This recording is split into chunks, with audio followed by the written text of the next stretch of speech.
ഇപ്പോൾ നമുക്കിവിടെ MS വേർഡിൻ്റെ interface കാണാൻ സാധിക്കുന്നുണ്ട്. MS വേർഡിൻ്റെ പുതിയ വേർഷനിലുള്ള ഇൻ്റർഫേസാണ് നമ്മളിപ്പോൾ കാണുന്നത്. MS വേർഡിൻ്റെ പഴയ വേർഷൻ, അതായത് 2007 പോലെയുള്ള പഴയ വേർഷൻസിലെ ഇൻ്റർഫേസുമായിട്ട് ചെറിയൊരു വ്യത്യാസമുണ്ട്. അപ്പോൾ നമ്മുടെ ഒരു പഴയ വേർഷൻ, ഉദാഹരണമായിട്ട് 2007 ഒരു വേർഷനുമായിട്ട് കമ്പയർ ചെയ്ത് നോക്കിക്കഴിഞ്ഞാൽ അതിലെ ഓപ്ഷൻസ് എല്ലാം ഒരേപോലെയാണ്. അതുകൊണ്ട് തന്നെ നമുക്ക് വളരെ അനായാസം പഴയ വേർഷനിൽ നിന്നും പുതിയ വേർഷനിലേക്ക് മാറുവാൻ സാധിക്കും.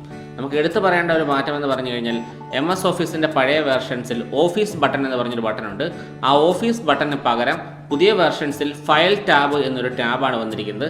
ആ പഴയ ഓഫീസ് ബട്ടണിൽ ലഭ്യമായിരിക്കുന്ന ഫങ്ഷൻസ് എല്ലാം പുതിയ വേർഷനിലേക്ക് വന്നു കഴിഞ്ഞപ്പോൾ ഫയൽ ടാബിലാണ് ലഭ്യമാകുക.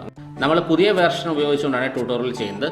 MS ഓഫീസിൻ്റെ ഏറ്റവും മുകൾ ഭാഗത്തായിട്ട് നമുക്ക് ഓപ്ഷൻസ് വ്യത്യസ്തമായിട്ടുള്ള ടാബുകളിൽ കൊടുത്തേക്കുന്ന കാണുവാൻ സാധിക്കും. Home tab, insert tab, design tab, layout tab എന്നൊക്കെ പറഞ്ഞ് കുറച്ചധികം ടാബുകളുണ്ട്. അപ്പോൾ ഇവയുടെ മുകളിലായിട്ടെല്ലാം കുറച്ച് സ്പേസ് ഒക്കെ ഉണ്ട്. അങ്ങനെ ഇവയെല്ലാം ഒരുക്കിയിരിക്കുന്ന ആ മുകളിലത്തെ മുഴുവൻ ഭാഗത്തെയും കൂടി ഒന്നിച്ച് പറയുന്ന പേരാണ് റിബൺ. അപ്പോൾ ഈ റിബൺ എന്ന് പറയുന്ന ആ ഒരു ഭാഗത്താണ് ഈ ടാബുകളെല്ലാം ഒരുക്കിയിരിക്കുന്നത്. നമുക്ക് റിബണിനകത്ത് നമുക്ക് വേണ്ട ഓപ്ഷൻസിനെ ഹോം, ഇൻസേർട്ട്, ഡിസൈൻ എന്നിങ്ങനെ വ്യത്യസ്തമായിട്ടുള്ള ടാബുകളായിട്ട് തരംതിരിച്ചിരിക്കുകയാണ്. അപ്പോൾ നമ്മൾ MS വേർഡ് ഉപയോഗിക്കുമ്പോൾ നമുക്ക് വ്യത്യസ്തമായിട്ടുള്ള ഒരുപാട് ഓപ്ഷൻസ് ഉണ്ട്. ആ ഓപ്ഷൻസിനെ അവയുടെ ഉപയോഗമനുസരിച്ച് വ്യത്യസ്ത കാറ്റഗറിയിലാക്കിക്കൊണ്ടാണ് വ്യത്യസ്ത ടാബുകളിൽ ക്രമീകരിച്ചിരിക്കുന്നത്. ഇപ്പോൾ ഹോം ടാബ് എടുത്തു കഴിഞ്ഞാൽ നമുക്ക് വേണ്ട അടിസ്ഥാനപരമായിട്ടുള്ള ഓപ്ഷൻസ് ഒക്കെ അവിടെ ലഭ്യമാണ്. ഇൻസേർട്ട് ടാബാണ് എടുക്കുന്നുണ്ടെങ്കിൽ നമുക്കവിടെ മറ്റ് ഫയൽസ് ഒക്കെ ഇൻസേർട്ട് ചെയ്യാൻ വേണ്ടിയുള്ള ഓപ്ഷൻസ് അവിടെ ലഭ്യമാണ്. ഡിസൈൻ ടാബിലേക്ക് പോയി കഴിഞ്ഞാൽ നമുക്ക് ഡിസൈൻ സംബന്ധമായിട്ടുള്ള ഓപ്ഷൻസ് ലഭ്യമാണ്.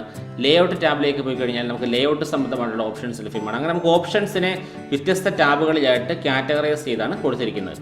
നമുക്ക് ഉദാഹരണമായിട്ട് നമ്മൾ ഹോം ടാബ് എടുത്തു കഴിഞ്ഞാൽ ഹോം ടാബിനുള്ളിൽ തന്നെ വീണ്ടും ഓപ്ഷൻസിനെ സബ് ഡിവൈഡ് ചെയ്തിട്ടുണ്ട്. ക്ലിപ്പ് ബോർഡ്, ഫോണ്ട്, പാരഗ്രാഫ് എന്നിങ്ങനെ വ്യത്യസ്തമായിട്ടുള്ള ഗ്രൂപ്പുകളായിട്ടാണ് ഇവിടെ കൊടുത്തിരിക്കുന്നത്. നമുക്ക് ഫോണ്ട് എന്ന് പറഞ്ഞ ഒരു ഗ്രൂപ്പിലേക്ക് പോയി കഴിഞ്ഞാൽ അതിൻ്റെ ഫോണ്ട് സംബന്ധമായിട്ടുള്ള മുഴുവൻ ഓപ്ഷൻസും, നമ്മുടെ ഉപയോഗിക്കുന്ന ഫോണ്ട് സംബന്ധമായിട്ടുള്ള മുഴുവൻ ഓപ്ഷൻസ് നമുക്കിവിടെ ലഭ്യമാണ്. പാരഗ്രാഫ് എന്ന് പറയുന്ന ഗ്രൂപ്പിലേക്ക് പോയി കഴിഞ്ഞാൽ നമുക്ക് പാരഗ്രാഫ് അറേഞ്ച് ചെയ്യാൻ വേണ്ട മുഴുവൻ ഓപ്ഷൻസും ടൂൾസും നമുക്കിവിടെ ലഭ്യമാണ്. ആ വൈറ്റ് കളർ ഇൻ്റർഫേസ് പോലെയുള്ള ഭാഗം, പേപ്പർ പോലെ കാണുന്ന ആ ഒരു ഭാഗത്താണ് നമ്മൾ ടൈപ്പ് ചെയ്യുന്നത്. ചുരുക്കി പറഞ്ഞാൽ ഉപഭോക്താവിന് അനായാസം ഉപയോഗിക്കത്തക്ക തരത്തിലാണ് ഇതിൻ്റെ ഓപ്ഷൻസ് എല്ലാം ക്രമീകരിച്ചിരിക്കുന്നത്.